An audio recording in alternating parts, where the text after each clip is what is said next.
20வது நூற்றாண்டின் முதல் பாதியில் மிகவும் கீர்த்தியுடன் வாழ்ந்த ஒரு பெரிய மகாத்மா ஸ்ரீ நித்யானந்த சுவாமி அவர்கள். மும்பை அருகில் கணேஷ்புரி என்ற இடத்தில் அவருடைய ஆசிரமம் இன்றளவும் இருக்கிறது. அவருக்கு சீடரான ஸ்ரீ முக்தானந்தா என்பவர் அவரது கீர்த்தியையும் அவரது செயல்களையும் நிலைக்கச் செய்வதில் பெரும்பாடுபட்டிருந்தார். இந்த மகாத்மாவின் புத்தகம் எனது கைகளுக்கு 1993ஆம் ஆண்டு எப்படியோ வந்து சேர்ந்தது. அதை நான் மேலெழுந்து வாரியாக படித்துவிட்டு அது மூடி வைத்து விட்டேன். 1995ஆம் ஆண்டு சுதாமாவில் பகவானிடம் இவரை பற்றி பேசும்போது என்னிடம் இந்த புத்தகம் இருக்கிறது என்று சொன்னவுடன் பகவான் ரொம்ப சந்தோஷத்துடன் அந்த புத்தகத்தை வாங்கி படிக்க ஆரம்பித்தார். தேவிகி அம்மா நான் இருவரும் மாற்றி மாற்றி அந்த புத்தகத்தை பல முறை அவருக்கு படித்து காட்டினோம். அவர் அந்த புத்தகத்தில் இருந்தவைகளை கேட்டு கேட்டு ரசித்து என்ன சொன்னார் என்றால், இந்த மகாத்மாவை பற்றி சிறிது அறிந்து கொண்டவர்கள் இந்த பிச்சைக்காரனை பற்றி சிறிதளவு உணர முடியும் என்று சொன்னார். அதாவது அத்தனை ஒற்றுமைகள் அந்த மகாத்மாவுக்கும் இவருக்கும் இருந்திருக்கிறது என்பதை அவர் சொன்னார். இந்த மகாத்மாவை பற்றியும் இதை எங்களிடம் சொன்னதினால் பகவானுடைய நூற்றாண்டு விழாவில் அந்த மகாத்மாவை பற்றியும் யோகி ராம் சுரத்குமார் அவரை பற்றியும் ஒரு ஒப்புநோக்கு ஆங்கிலத்தில் ஒரு உரை நடக்கப் போகிறது. இதற்கு நித்யானந்த சுவாமி சம்ஸ்தானத்தின் அறங்காவலராக இருந்த ஸ்ரீமதி கவிதா சாரதி அவர்களை இங்கு பேச அழைத்தவுடன் அவர் மிகவும் ஆனந்தமாக ஒப்புக்கொண்டார். அவர் இப்பொழுது நமக்கு இந்த அரிய மகாத்மாக்களை பற்றிய ஒரு ஒப்புநோக்குதலை ஆங்கிலத்தில் வழங்க இருக்கிறார். ஆங்கிலத்தில் என்றவுடன் நீங்கள் எல்லாரும் புரியாது என்று நினைத்து கொள்ள வேண்டாம். அவர் எளிய ஆங்கிலத்திலேயே இதை பேசப்போகிறார். நம்ம எல்லோருக்கும் புரியும்படியாகவே பேசப்போகிறார்.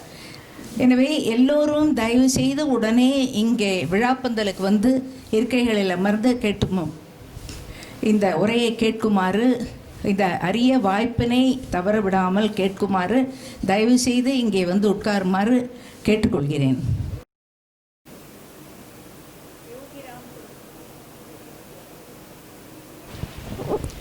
யோகி ராம் சுரத்மா, யோகி ராம் சுரத்மார், யோகி ராம் சுரத்மா, ஜெய் குரு ராயா.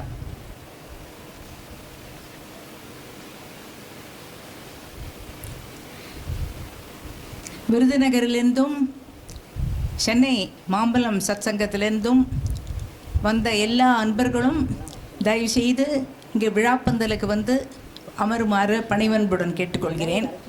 இங்கே வெயில் அதிகமாக இருக்கிறது என்று வருந்த வேண்டாம். இந்த 2 மருங்கிலும் நிறைய மின்விசிறிகள் பொருத்தப்பட்டிருக்கின்றன, நடுவிலும் நிறைய மின்விசிறிகள் பொருத்தப்பட்டிருக்கின்றன. எனவே இந்த இடம் மே மாதம் 5ஆம் தேதி 6ஆம் தேதியாக இருந்தாலும் குளிர்ச்சியாகவே இருக்கிறது. நீங்கள் எல்லோரும் இங்கே உடனே வந்து அமருமாறு பணிவன்புடன் கேட்டுக்கொள்கிறேன். யோகி ராம் சுரத்குமார், ஜெய் குரு ராயா, ஜெய் குரு ராயா.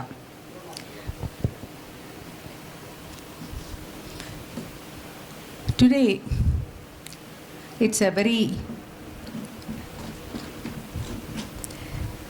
special topic that we are going to have.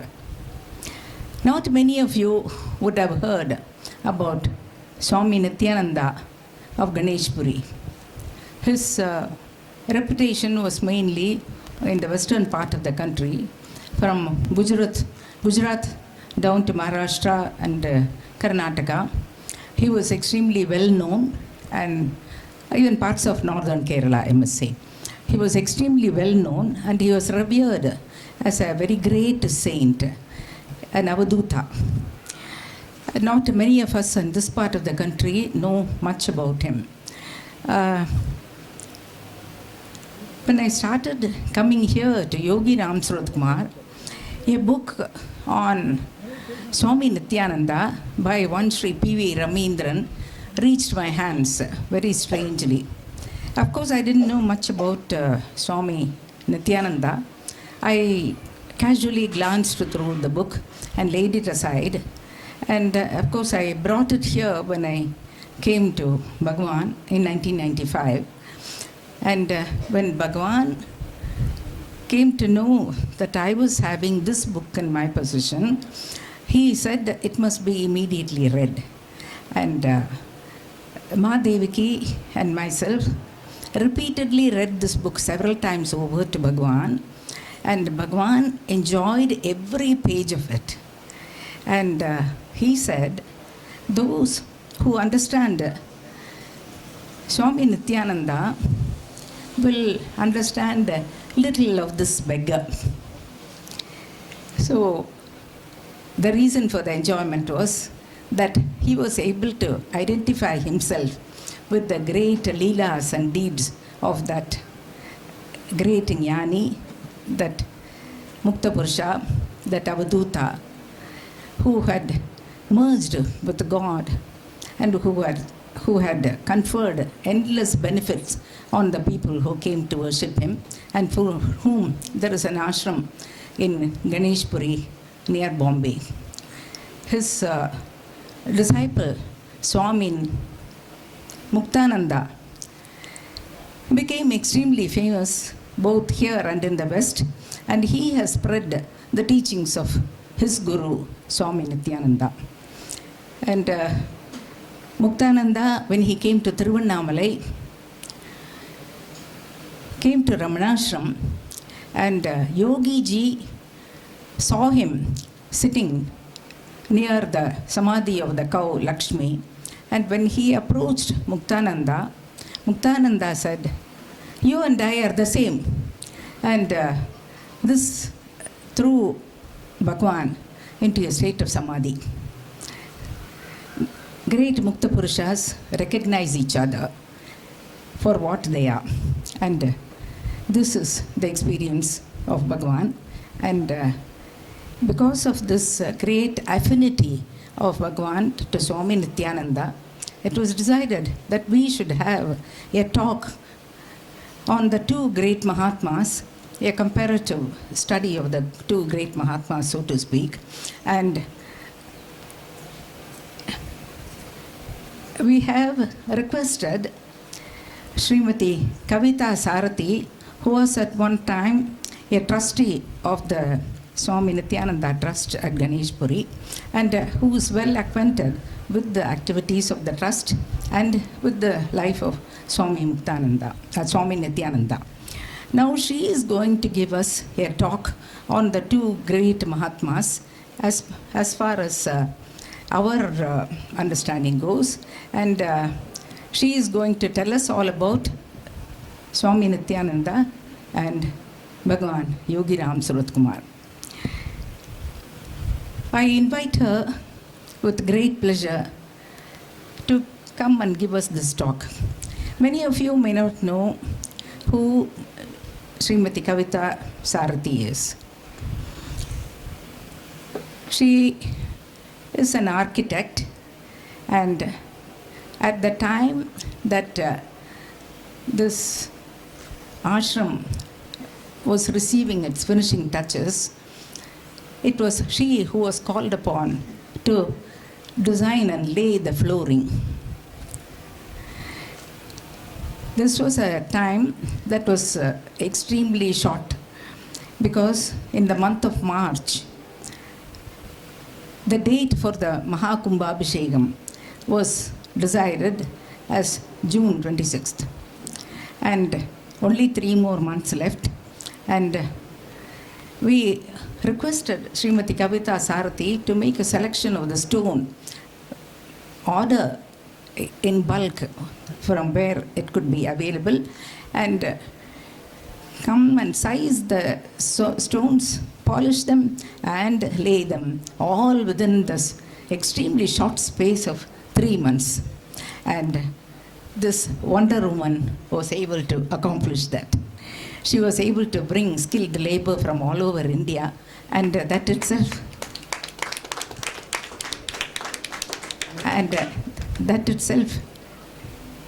was a lesson in national integration.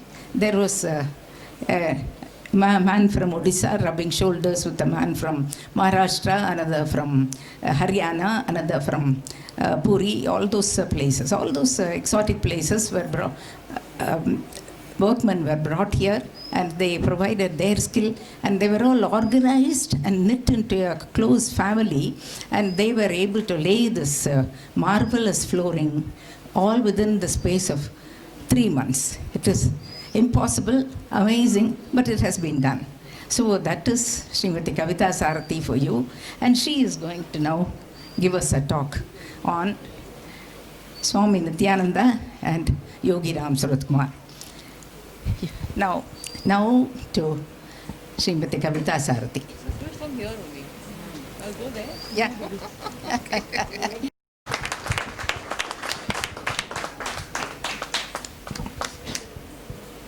Lakshmi Amma.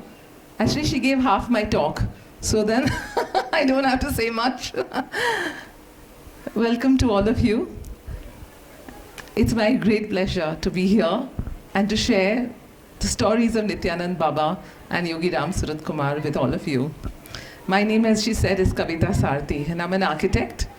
And I've had the great good fortune of serving in the ashrams of both Swami Nityananda of Ganeshpuri and of Yogi Ram Suratkumar right here in Tiruvannamalai.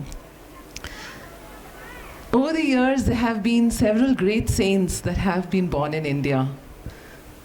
And Swami Nityananda and Yogi Ram Suratkumar are one of the greatest that were ever born. And what I'm going to tell you will elucidate this, will illustrate this. I was a student of architecture, and I was very fascinated by temples. And so I began to study temple architecture. And at that time, everybody spoke about meditation, that you cannot really create great architecture unless you meditate. And so I started looking for a mentor, for somebody to guide me on this path. And that's when, at a very young age, just as a student of architecture, I reached Ganeshpuri, which is just 2 hours from Bombay, where I stayed. And like she said, Swami Nityananda's successor, Swami Muktananda, and her successor, Swami Chidvilasananda, that's what I connected. And through her grace, I started doing a lot of seva in Ganeshpuri village. In fact, eventually, I became a trustee there, and I was helping building many structures there. Nityananda, Swami Nityananda of Ganeshpuri was very fond of children. So there's a Bal Bhojan hall, and he used to feed children every day. So I was involved in that project. When at that point in my life, somebody came into my life and spoke to me about Swami Yogi Ram Suratkumar. I didn't know anything about him, but he just said, why don't you come and visit Tiruvannamalai? And that time my daughter was just 1 year old. And so I came for the first time, and Swamiji was in the Siddhi Sthalam. We just got to see him. He was lying down, and that was it. But many months later, when I came here, just for a casual visit, Justice Arunachalam, he, like Vijaya Ma said, he entrusted the work of the flooring. For some reason, he took it in himself to trust me with this amazing work. And that's how I used to be in Ganeshpuri, and then I used to come here. So every 15 days I was there, and I would come here. And it felt like some kind of a divine arrangement between these great saints. And coming here and going to Ganeshpuri, my life completely transformed. So Swami Nityananda, who was Swami Nityananda? People often asked him about his birth and his origin. And he said, when you take a dip in the Ganges, you're happy. You don't ask about where did the Ganges come from. The same way, it's not important to know about the origin of the saint. And I believe the same thing for Swami Yogi Ram Suratkumar would say the same thing. He would rarely discuss about where he was born. Everybody knew that he was from Varanasi, but only in the latter part of his life, when his family started coming, that they knew that he was from a small town near Varanasi, Nardara. So Swami Nityananda's story, his origin is, there was a small family, is a laborer called Mr. Chatu Nair. And they stayed in this place called Tuneri, which is a small place, a small village in Kerala. And Chatu Nair was a laborer. He was very poor. He hardly had any means. And he had his wife Umama and 8 children. And there was one very famous lawyer from Kelandi, Sri Ishwar Iyer. Now, for some reason, as God would have it, they started working for him, and he started giving them a salary for looking after his house and cleaning his house. And in that vicinity, there were 3 temples. There was the temple of Lord Shiva, of Lord Vishnu, and Lord Ayappa. And Sri Ishwar Iyer was very devout. Every day he would go there, pay his respects, and every day he did his own rituals. And Chatu Nair and his wife were given the charge of cleaning those temples. And so that's how it was. And then one day, in the monsoon, with the advent of the monsoon, it was a huge thunderstorm and there was lightning. And that night, it was, it felt like the gods were just sending this downpour. And Umama was sleeping with her children. She had put them to sleep. And she was finding it difficult to sleep when suddenly she had a vision. Lord Vishnu and Lord Shiva came and stood in front of her. And they said, tomorrow morning you must go to Swami Ayappa's temple. And they vanished. She was struck with awe, and of course the first thing in the morning she got ready, had a bath, and went straight to Swami Ayappa's temple. And what does she see there? The most extraordinary sight. There was a small baby boy, divine baby boy, there, and standing as if on guard, there was a cobra on top of that boy, protecting that boy. So her instinct was to pick up that boy, but she was too scared of the cobra, so she just stood there watching him, because he was like mesmerizing. You couldn't take your eyes off him. He was so beautiful. Chatu Nair was waiting for his wife to come back, and during the storm, he realized he was a bit worried. So he went searching for her, and he found her in the Ayappa temple. And so he went and straight went to Sri Ishwar Iyer and called him there. And as soon as Ishwar Iyer reached there, the serpent, as though he had done his work, took 3 circles around, circumambulated the little boy 3 times, and he left. And then Chatu Nair and Umama took charge of this child, and they brought him up as one of their own. When he was 1 year old, he was given the name Rama. Now, little did I know just how when I started coming to this ashram here, that's when I started realizing that Yogiram Surat Kumar was actually every day reading about Swami Nityananda's life, and that their lives were the same. As he had said, that if you begin to understand, if you understand Swami Nityananda's life, then you will understand a fraction of this beggar's life. So that's when I realized actually there were 2 beings, two bodies, but there was one entity here. And that's when I realized that actually this was just a play between the 2. And so the parallel, Yogiram Surat Kumar was also named Ram Surat Kumar, Ram Surat Kunwar as a child. So he was also named Ram.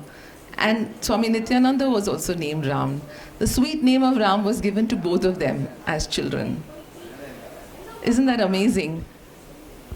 Then after some time, Chatu Nair passed away. He was very old. And his wife was left to look after the small Rama. So one day what happened, he fell very sick. And he was afflicted with a liver disease. And he used to cry a lot. And she didn't know what to do. She was so poor. And it happened so much that there was a neighborhood landlord who was very rich. And he came complaining to her house one day. And he said, your son is crying so much, I can't even sleep at night. So she said, what can I do? I can't do anything. He said, take him and throw him in the river. So the next day she was so troubled, she went back into all the 3 temples and she prayed for his recovery. And as it was early morning when she was coming out of the temple, she saw one man approaching her. And she couldn't make out the features properly because it was a little dark. And this man happened to be, looked like a toddy tapper. He had a sickle on one side and he had a barrel to collect the toddy on the other side. And in his hand, he had a crow. He stopped her and he said, take this crow, kill it, and take the blood of this crow and put it all over this baby's body, the boy's body. And every day, then take the meat of the crow, fry it in ghee, and every day feed a spoonful to Ram. So she was a bit surprised, but instantly as soon as he said that, he vanished. And she looked all around and she couldn't find him. Then she realized it was none other than Lord Shiva, the conqueror of death. So she went home and did exactly that. She put the blood of the crow on the body of Ram, and she also fed him every day that spoonful of flesh, crow. And soon the boy became completely fine. But Nityanand Baba said that all his life he had the complexion of the crow. He remained dark. His skin remained dark till his Samadhi day. So parallel to that is Swami Yogiram Surat Kumar. Just a year before he passed away, he was sitting on the steps of Sudama and he tapped his thigh several times and he said, a crow came and a crow left, alluding to the fact that he's also like that crow, that they were both one. The mysterious ways that their lives were connected. After this, Chatu Nair, after Omama also passed away, and Sri Ishwar Iyer was given charge to bring up Rama. And he brought him up, he taught him Mahabharata, he taught him the Ramayana and all the scriptures. He was Swami Nityananda's first mentor. And one day, one astrologer came to their house and he saw Swami Nityananda, and he said, he has all the marks of the incarnation of Lord Shiva. He's none other than Lord Shiva. And one day he's going to become the savior of all mankind. He's going to become such a great saint. And similarly in Yogiram Surat Kumar's life, when he was young, other children used to play, but he used to follow the sages and the sadhus who were, there was a parikrama around Ganga, so a lot of people would come passing through his village. And there was one such saint called Kapadia Baba. Now Kapadia Baba used to travel all over Nardara, and he said the same thing. He got hold of Ram Surat's hand and he said, one day this hand will have more power than this one. And today we know these prophecies have come true. Both these saints have become savior of mankind. And then I have seen them that they're actually gurus of gurus. They're, large number of following all over the world. Even after their samadhi, so many years, you'll see lakhs and lakhs of people thronging to their samadhis. So after the next stage of their life was that Ishwar Iyer also passed away. And Swami Nityananda took to go to the Himalayas and he started wandering. He wandered the north and south and all parts of India. And similarly, Ram Surat, his life took a different turn. Kapadia Baba told him, that, which actually is true maybe, because the great saint has said it. He said, only married people are fit for spiritual life. So I felt very nice when I heard that. So he married. His family expected him to marry, he had children. But many, many years later, he met his guru, Swami Ramdas, who gave him initiation. And after that, he too roamed all over India on foot for 7 years. Now, both these Mahatmas decided to live as beggars on the road, just on the streets, with not even a roof on their heads, without any food to eat. And it always struck me that why did they do this? Because they could have created anything. Swami Nityananda has created millionaires.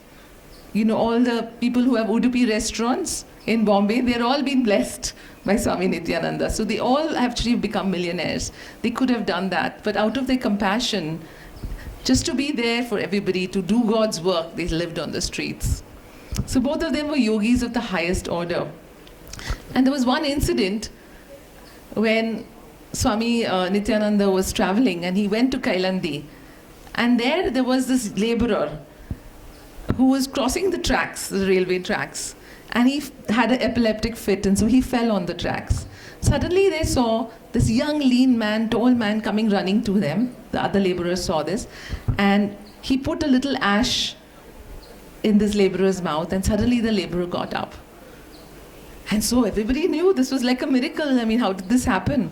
And one person recognized Swami Nityananda as the Rama that Sri Iyer used to look after. So the whole village gathered there. And Swami Nityananda was sitting on the tracks, and on both sides the villagers were there. And everybody was coming for some miracle healing with their problems to him. And sure enough, the inspectors of that area, the railway inspectors, were not too happy. So they came there and they started shouting at him. They said, "You must get up from this track." And he didn't really pay attention, so just let it go. There was one special inspector, his name was Tiger Narayan Nair. They called him Tiger because he was a taskmaster, very tough man. So he went there and he actually abused him. And Swami Nityananda just did not pay attention. So one more time, when Swami Nityananda was actually seated on the track, there was the Mangalore mail, Madras Mangalore mail, which was coming. It was coming full speed. And there was an Anglo-Indian driver. So he told this driver, Narayan Nair, Tiger Narayan Nair, told the driver, just go full speed. There's a madman sitting there. Don't take heed of him. Just go ahead. In other words, finish him off, kind of, with the train. So this person, this driver, actually sped up the train and actually went full speed, and just a few feet, couple of feet away from where Swami Nityananda was, the train stopped in its tracks. The driver got off, examined, they couldn't find anything. There was nothing wrong with the train. That's when actually Tiger Narayan Nair realized who he was dealing with was a great Mahatma. And he fell at his feet, prostrated, apologized, and he actually built a temple for him eventually. And Swami Nityananda stayed in that ashram. And he never ever bore any ill will towards this man who had actually tried to kill him. So this is a great learning, because these saints, they take in the poison and they only give out nectar. They actually just give out blessings no matter what you do to them. Similarly, there are many stories of Yogiram Surat Kumar, because they travel ticketless. They used to get into trains ticketless, and the train collector, obviously ticket collector doing his job, would just send them out. And then the train would not move until somebody would realize that they are a Mahatma, and they would ask them to come in. So they were just yogis of the highest order. Just a thought was enough to stop a train, to stop a bus. Yogiram Surat Kumar was once seen waving at a bus to stop it, and he didn't stop. Then a few kilometers later, he was seen again waving at that bus to stop it. So finally the bus driver realized that this is somebody holy, so I must stop the bus. So these are some of the stories of their great yogic powers. And also one day, as you've heard many times, that Swami Yogiram Surat Kumar took samadhi for 3 days. And he was on the mountain with 3 of his devotees. Kayla Wadlington has written about in his book. And for 3 days his body did not move. And after 3 days he came back. And similarly, Swami Nityananda, he went to a devotee's house, he went into full Padmasana, and his face made some contortions, and then his body went cold and rigid. And they were so worried, they all came thinking that, it's time to do the last rites. But luckily, one of the devotees said, he's a yogi, let's wait. So they waited for 3 days, and almost to the end of the 3rd day, he came back. And his eyes were dazed, and he said, this one had gone for a good purpose. This one met several saints, and they told him to come back immediately. And later on, he said that he met Swami Vivekananda, he met Swami Ramakrishna Paramhans, and Swami Ramatirtha, amongst other saints. And he went to Siddhaloka. So imagine that they had this ability to go, but they came back only for one reason, the compassion for us, for the devotees, to alleviate the suffering of all the people, of mankind, to help mankind. Another instant of their yogic powers was one day, Nityananda, Swami Nityananda was taken to jail. And next thing they knew, he was standing outside the jail. So they put him again into jail. And again, he was standing outside. Finally, they gave up. They said, we can't do anything about it. And so locked doors were nothing to them. They could just go through them. And parallel story with Swami Yogiram Surat Kumar was some visitors had come to see him. And when they went looking for, they had booked a room near the temple and they had locked the temple, that locked the room. And they were looking for him, they couldn't find him. And they went back to their room and there he was seated in there, waiting for them inside the locked room. So these were the yogic powers they had. I too had an experience of this once when, in terms of the trains and the planes, I was taking a flight from Chicago. I had gone for some work and I was all alone. And I was a bit concerned because I didn't know the country. I was traveling alone. So I had gone very early to the airport. And I was waiting for my flight to take off. And because it was taking and the flight got delayed. So I was sitting near the gate, a little bit ahead, and I actually fell asleep a little bit. I was meditating.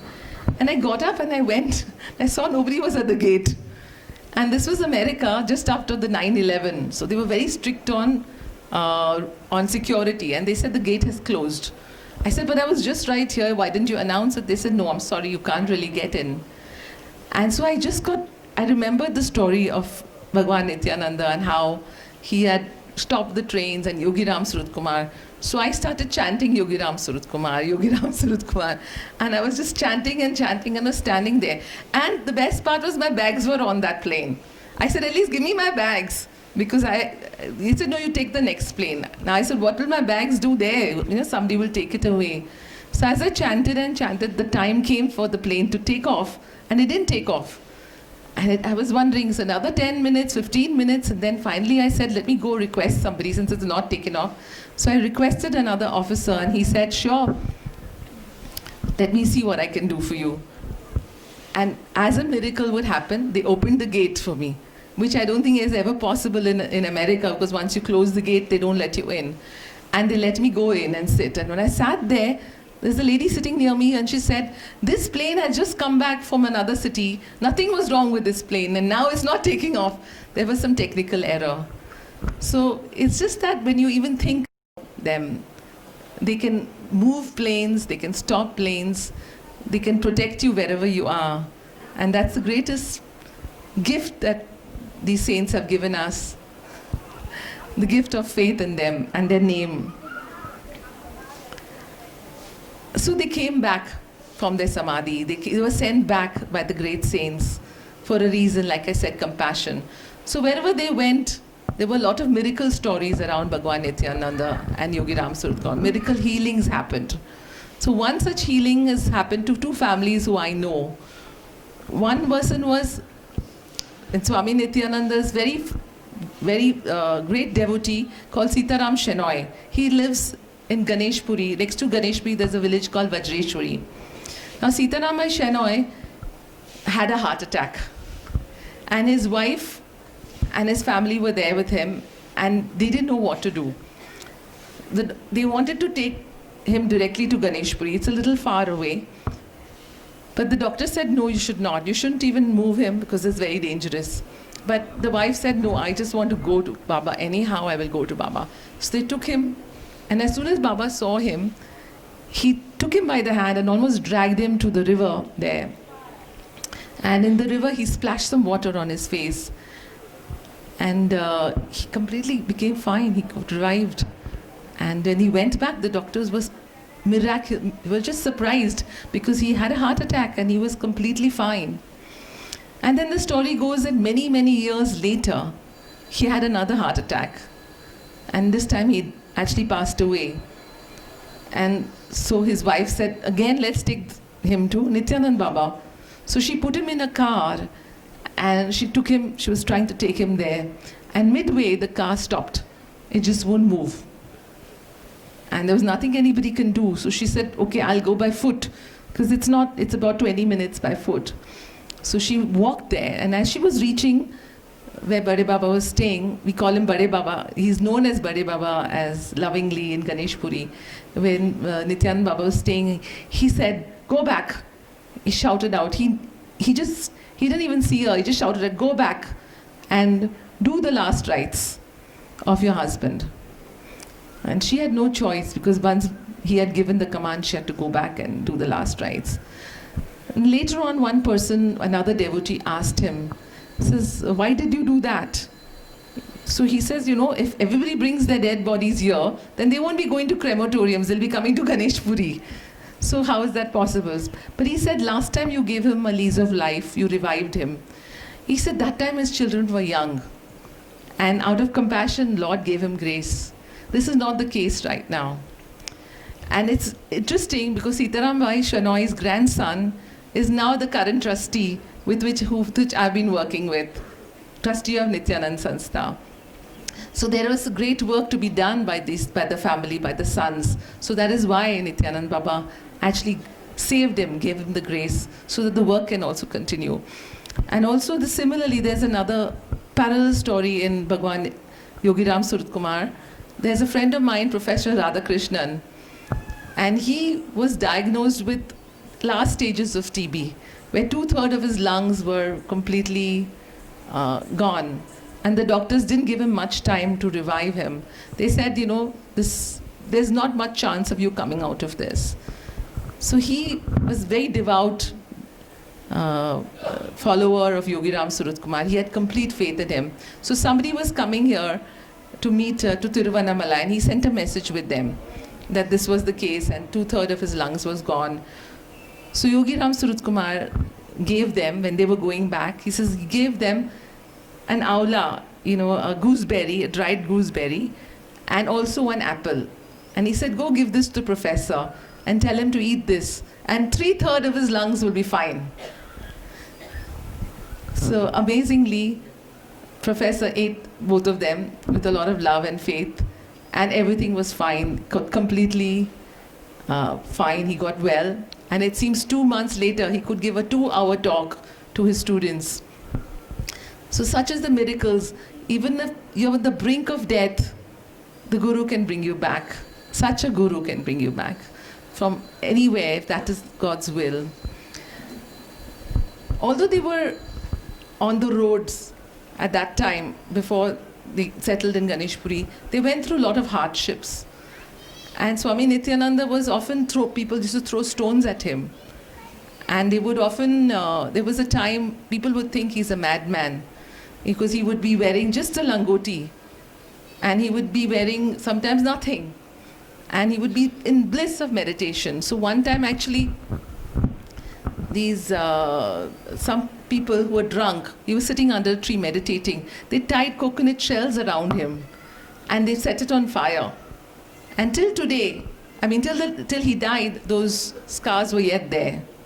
So there are a lot of people who didn't understand them. They didn't see them for what they were. And Yogiram Surat Kumar also shares that, when he was very hungry and he'd go to a tea stall person, they would throw hot water on him instead of giving him tea. And when he didn't have a place to sleep, he would sleep outside the shopkeepers. They would throw chili powder in his eyes. So it was amazing what life they went through, such hardships. And one is just reminded of Jesus Christ, who went through a lot of suffering, but he did it to take on the suffering of mankind, to help set everybody free. So they could change the destinies of so many people, yet they did not use their powers for themselves. They used it only for other people. They never used it to heal themselves or to provide food for themselves when they could provide for many people. Another story was of when we think sometimes in our darkest hours that we are all alone. When the deepest of our own grief is there, the Guru is always with us and he shows us. So there was one gentleman who was a devotee of Nityanand Baba, and he ran a very prosperous hotel. Like I said, a lot of hotel owners were devotees of Nityanand Baba. So he ran a very prosperous business in Bombay. And one day when he Nityanand Baba for darshan, and Swami Nityananda said, you must sell your hotel. So he was very shocked. He said, why should I sell my hotel? I mean, it's doing well. So he just let it go, thinking that, Baba must have said something. Maybe it's not true. Let me see. And sure enough, the hotel started going into losses. And debt started mounting up to the degree that one point he had to sell the hotel, actually close it down. And then he didn't even have a place to stay. So a friend of him gave him a room where he could stay. But he didn't have money for food. And he was going hungry. And at one point he said, it's not worth living. I don't want to live like this. I'd rather die. So there he took a decision that, he's going to end his life. So he locked the room where he was and he went towards the beach. And he reached the beach, he started wading deep into the waters. And at one point he took the key of the room and he threw it into the deep because he didn't really need it. And as he was going to the deep, he saw somebody was following him. So he turned around and there was the Sethji, who he knew. He was like an acquaintance. And the Sethji was following him. And the Sethji came there, took his hand, and started pulling him towards the shore. And he started telling him, this action does not befit you. It's a cowardly action. You should not take this action. And started talking to him. And as he was talking and he explaining him, he took it to the shore. And somehow they both decided that, okay, that he will not end his life and that they would go back to the room. So that gentleman, his name is Kanaram. Kanaramji asked Sethji, but I don't have the key. So Sethji smiled, don't worry, I have it with him. And he had it in his pocket. Then they went to the room. And in the room, he was very, very hungry because he had not eaten for days. So Sethji said, don't worry, I'll order some food. So there was a neighborhood restaurant. He ordered 2 plates of biryani. He said, you eat one and I have to go for some work. I'll come back in 15 minutes. And if I don't come, you eat the second plate of biryani also. So he said, okay, fine, that's not a problem. So obviously, Sethji didn't come back. So Kanaramji ate up the second plate of biryani and he went to sleep. And the next morning when he got up, he realized, oh my God, what happened? This is amazing. So he went straight to Nityanand Baba Ganesh Puri and he prostrated and Baba told him, so Sethji did not come back, huh? So immediately he knew that actually Sethji was none other than Baba. And Swami Nityananda told him, never in the future commit suicide. It doesn't solve the problems. It doesn't solve your problem at all. Everything will be fine. And after some time, he actually started a new hotel. And the business did very well, very flourishing in Bombay. So the depths of your pain, who is with you? When nobody is with you, everybody deserts you, the Guru is always with you, holding your hand, dragging you back to the shore. Yes, it's amazing. And I heard there's a similarly beautiful story with Yogiram Surat Kumar, when one of his devotees was having a lot of marital problems, and he didn't know what to do, and was no income, nothing. And he was once again very close to Yogiram Surat Kumar. And he was also very angry with him because he felt his whole family was going to Yogiji and they were all being helped and he was the only one who was in this state. And he thought to himself, if everybody can be this way, how can Yogiji keep me in this state? I'm going to teach Yogiji a lesson, Yogiram Surat Kumar a lesson. So he decided that he was going to end his life because in any case it was not working, nothing was working in his life. But he's going to come to Ganesh Puri and do it in Ganesh Puri, so that his dead body would be, Swami Yogiram Surat Kumar would get to know and get to see his dead body. So that was like that kind of an anger towards the Guru. So he booked himself a room and he bought insect medicine, the poison to kill bugs. And he, in the night, he took that poison and he shut all the doors, thinking that when he dies, his dead body should smell so people can discover it quickly. Because he wanted Yogiram Surat Kumar to actually know that this is what he had done because he didn't help him. And then he went to sleep, and the next morning, he gets up, as usual, completely fine, and with an urge to go to the toilet. And he goes to the toilet. Sorry to say this, but instead of passing motion, the poison comes out drop by drop by drop into the WC. And that's when he realized, can you imagine, you've taken poison, it didn't affect your system and it just came out. This had to be Yogi Ram Suraj Kumar.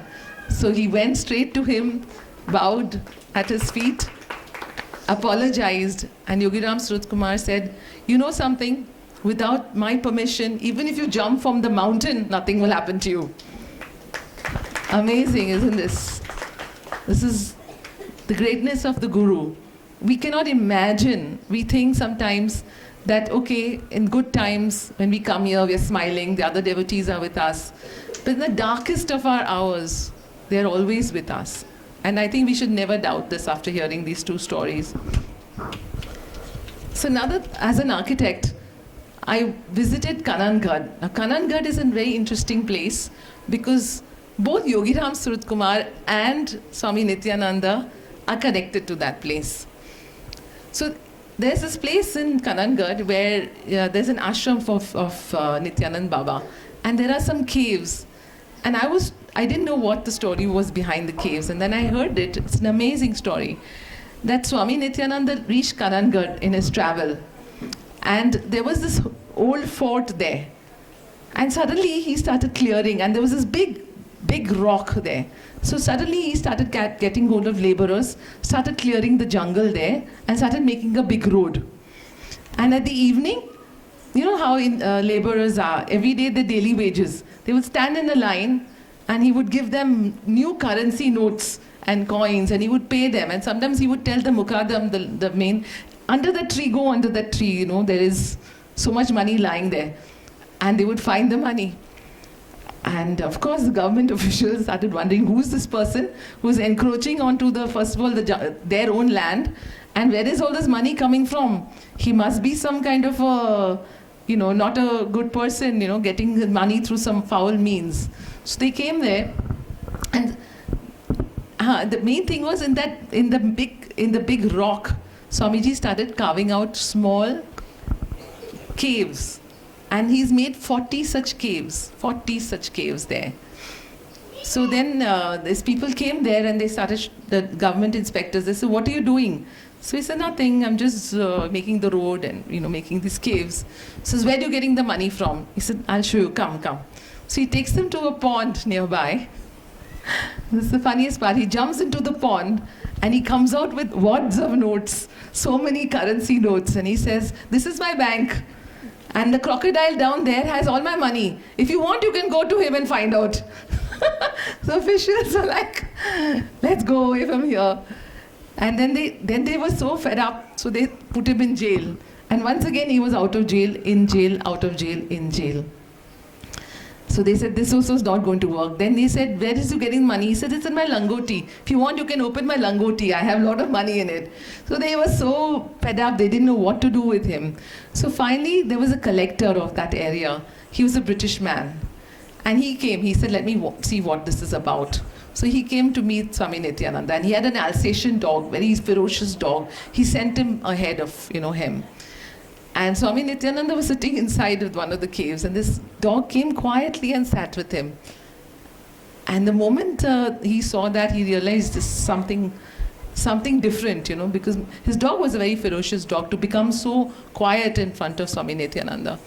So then he went and asked him, says, does this all belong to you? He says, no, it doesn't belong to me. Do you want it? I'll give it to you. So he didn't understand what it was. But he just took his darshan and he went away. And as he was leaving, he sees a sign which says Gone Road. His name was Gone, G-A-W-N-E, Gone Road. That road was suddenly named after him. 3 minutes before, that sign was not there when he entered. As he left, that sign was there. So he knew this was something amazing. And when he went back, he got actually promoted to chief superintendent. So he told everybody, you just leave this man. Don't ever trouble him. Let him do exactly what he wants. And then Swami Nityananda made these 40 caves. People wondered, why is he making so many caves? 1 cave I can understand, 2 also. But who's going to be in these caves? And he said that one day, many saints are going to come here and meditate.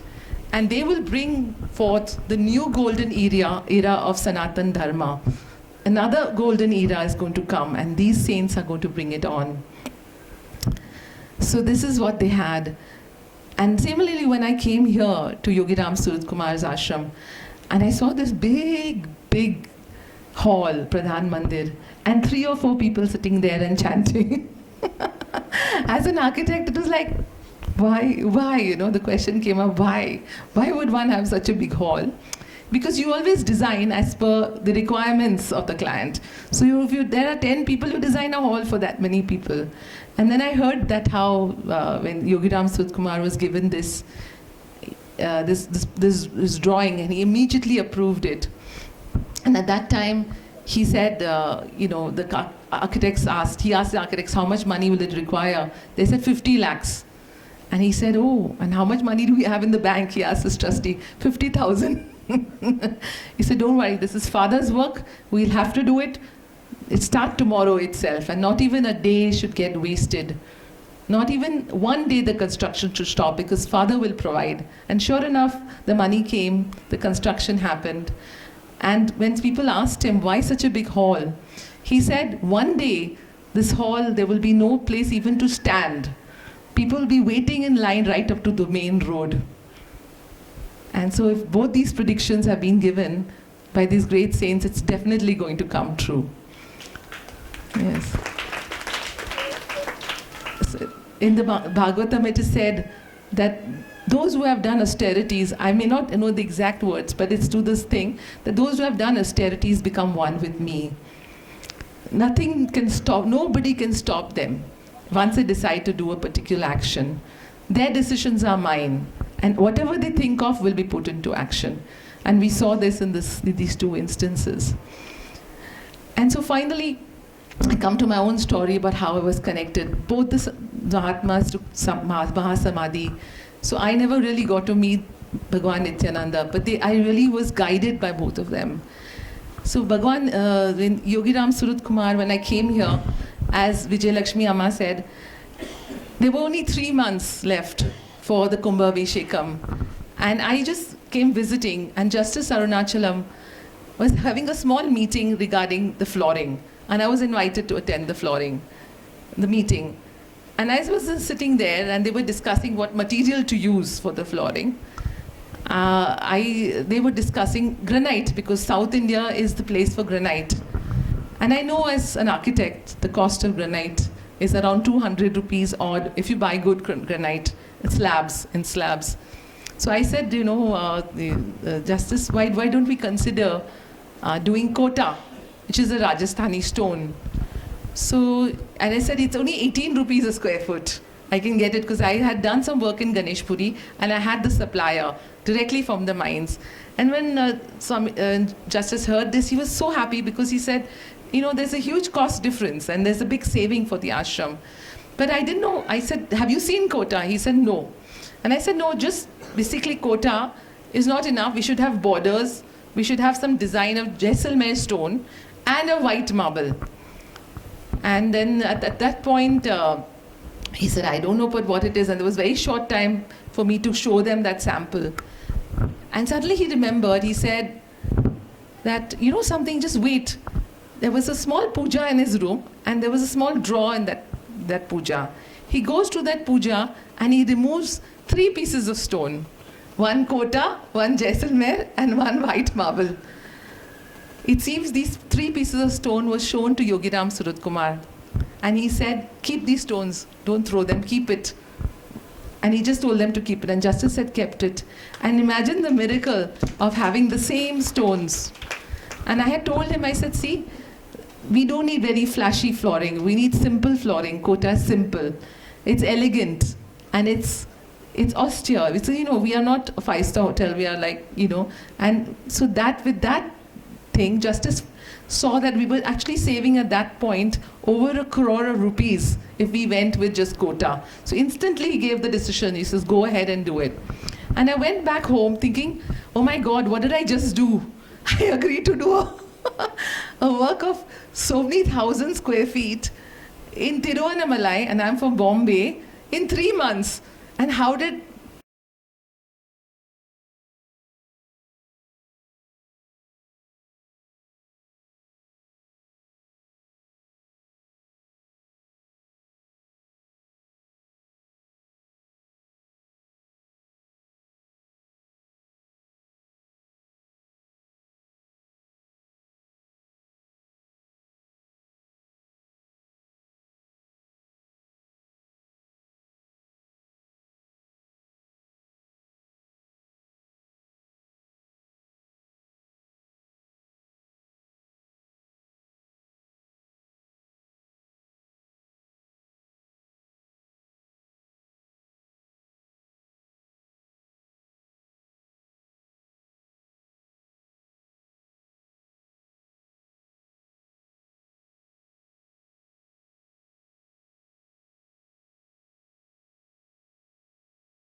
talk from Srimati Kavita Sarathi, who's herself been experiencing the wonderful grace of both Swami Nityananda and Yogiram Suratkumar in her work in their ashrams.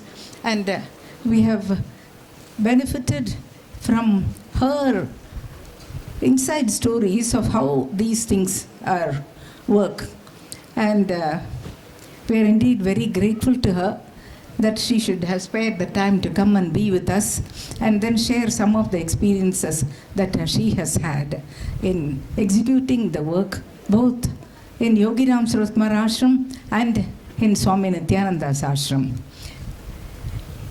I pray that Bhagwan invests her with more such projects in future so that the entire mankind is benefited.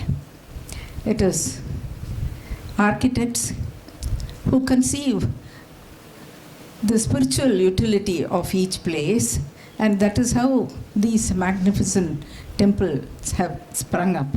And it is not by accident that they have become the homes of divinity.